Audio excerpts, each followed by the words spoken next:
What's going on, ladies and gentlemen? Bill Mack here with another edition of Pro Wrestling Unleashed. This is the SmackDown recap for August 15th, 2017. Just got through watching SmackDown. What? That's all I'm going to say in this to the ending to SmackDown Live. But we'll get into that.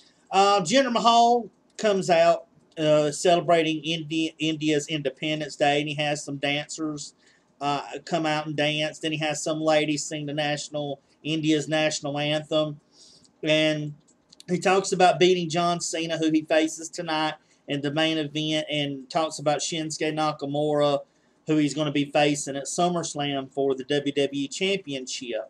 It was pretty good. Shinsuke comes out, interrupts him, and he says that Jinder will lose his WWE title at SummerSlam, and that's basically all he says in his music cut. So really not a big promo from Shinsuke, but I guess sometimes few words said are better than a lot of nothing.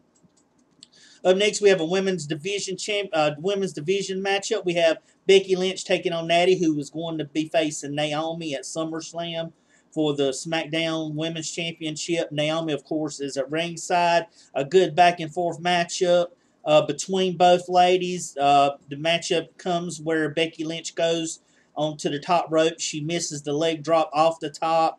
This allows Natalya to put her in the sharpshooter. Becky doesn't really fight much towards the ring ropes or try to fight it like they typically do, but she ends up tapping out. This gives Natalya the win, and then she goes for another sharpshooter on Becky Lynch, which prompts Naomi to leave the announce table and to go in, and she chases Natalya off. We see Carmella at the top of the ramp with James Ellsworth, and she's like, I'm out here wishing good luck to the winner because the winner at SummerSlam is going to be the loser. I'm talking about when Carmella with the Money in the Bank contract. So that's how this match ends up. We see Lana talking to Tamina in the back, and they're talking about Tamina wants to know whenever she's getting her championship match because Lana has received several title matches, and Lana tells her that nobody fears her yet, but she's going to help Tamina become SmackDown Women's Champion if she'll just stay with her. So this kind of remains to be seen. It's kind of a backwards flip because I thought Tamina was going to be the one to help Lana, but Lana's going to be the one to help Tamina. So this remains to be seen with their friendship or partnership, whichever you want to call it. We see the Usos go in the backstage segment. They talk with Daniel Bryan, and they're kind of talking. They're trying to find out from Daniel which of the two of the three New Day members they're going to be facing at SummerSlam, so they can prepare. Well, then Daniel Bryan says that it's going to be Big E and Xavier, and we see basically that they say, okay. Well, tonight we want to match up then with Kofi and Xavier. So Daniel Bryan grants them their matchup. We have a matchup next with Rusev and Chad Gable. Now, this was nothing like their first matchup last week. Last week they put on a really good, and like I mentioned in the video, it was to me the best matchup of the night. They locked up. Gable did some flips, but then Rusev kind of got and thrown him into the chair, to the steps, and basically both men got counted out. Rusev ends up clearing off the SmackDown announcers table, and he ends up locking the accolade onto to Chad Gable for the referee to break it out. So then, after Gable's laid out, Rusev goes back into the ring, cuts a promo on Orton. Orton comes out of nowhere, hits the RKO, and Orton poses on the ring post and whatnot because those two are going to be facing at SummerSlam as well.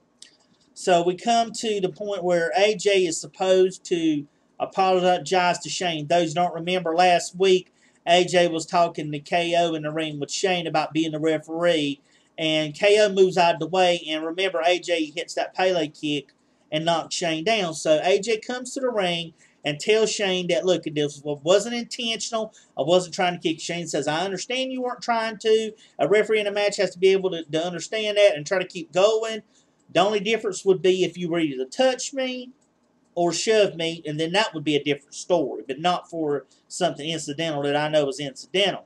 This prompts KO to come out. KO tries to cause some dissension between Shane and AJ as he did last week, and KO tries sucking up, talking about how good, and he knows Shane will call it down the middle, and he would, it would definitely be an accident if he was to do something like that. So then AJ and KO go at it, and then we see AJ at a point where AJ wants to hit KO. KO ducks. He almost hits Shane. Shane catches his fist, and we see them two argue. Then KO tries to go and super kick AJ. AJ ducks out of the way, and KO ends up kicking Shane. So now we've seen Shane super kick and Pele kick by both guys. So this adds some little dissension in what's going to happen with their matchup at SummerSlam. So that remains to be seen. Up next, we have the tag team matchup. Kofi and Xavier taking on the Usos in a rematch. And we see that basically Kofi has a lot of offense. He and Xavier did. They took it to the Usos in this matchup, And what happens, we see down the matchup is that Kofi goes for the Trouble in Paradise. He misses it, but then he hits a net breaker. Well, then he gets distracted, and this allows them to hit the double super kick on him and get the 1, 2, 3. So the Usos, even though they didn't do much of the matchup as they usually are in aggressive, this was one of their heel lucky matches where even though they may not do most of the damage, they end up getting that win anyway. So this remains to be seen leading into SummerSlam. We have a Fashion File segment. Fashion Peaks happen. I'm not going to go into it. It's just what the other ones were, and it brought it to a conclusion, I guess. And it said Breezango will appear in 2 weeks, so I guess after SummerSlam they'll make their appearance again. I think they were good segments. I just hated the fact that they should have mixed comedy in with wrestling. It would have been better than just doing all these 4 or 5 segments and then wrestle. I think it just takes away from it. Mixed comedy in with it. So we get down to the main event of the night, Cena versus Jinder Mahal. And of course, they both lock up. They're going back and forth. Jinder throws Cena out the ring. The Singh brothers get involved with it. We can already tell this is a foreshadowing what's going to happen throughout the match, possibly, that they're going to interfere. We see at a point where Cena hits that Jinder puts the Colossus on Cena. Cena kicks out of it. And then we see the Singh brothers get kicked out after they tried to hold Cena's leg. The referee threw them both out. Uh-oh, you know what that means? It means Cena's going to get this one. No, by chance that Jinder's going to end up winning this matchup. So the Singh brothers get taken out, and then we come up and we see that Jinder gets hit to AA, and I'm thinking, okay, this is it. But he kicks out. And Cena's surprised, but they do that all the time. They'll have a matchup where Cena will hit an AA. So then he rolls to the corner. Cena gets him, puts him on top of the rope, and I'm like, okay, this is the finish off. He hits the super AA, but as he goes to pin Jinder, Baron Corbin comes in, hits Cena in the back with the briefcase. He's out, and he causes a DQ, and Cena gets the win by DQ. Well, Jinder's out. He's in the corner. Baron walks back up. He takes a look, and realizes Jinder's completely out. He looks at his briefcase. The Money in the Bank contract. He goes into cash. Yes, it is, folks. It's SmackDown Live. We have a cash in for the WWE, and it goes through because the referee announced it. The bell rings, and as Baron is sitting in the corner waiting on Jinder so he can attack him, Cena distracts Baron Corbin. Baron Corbin hits Cena, or goes to hit him, and then Jinder gets a roll-up, and some people are saying that his leg was under the rope. Whether they acknowledge that or not, it's a different story. But he rolls up Baron, 1, 2, 3.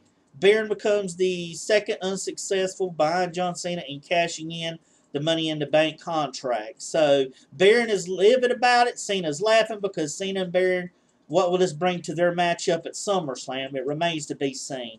And I'll give you my predictions in my predictions video for SummerSlam. So a lot of surprises, a lot of things happening in this matchup with SummerSlam coming up. So it remains to be seen on what's going to happen in the aftermath of SummerSlam, because I think Cena's going to Raw after SummerSlam. So remains to see what happens. So that was tonight's edition of Pro Wrestling Unleashed, the SmackDown recap. I hope you've enjoyed it. If you have, give me a thumbs up, like this video, upvote this video, follow me, subscribe to me, and I'll keep pumping out more content to you folks. So until next time, Pro Wrestling Unleashed, this is Bill Mack. Take it easy.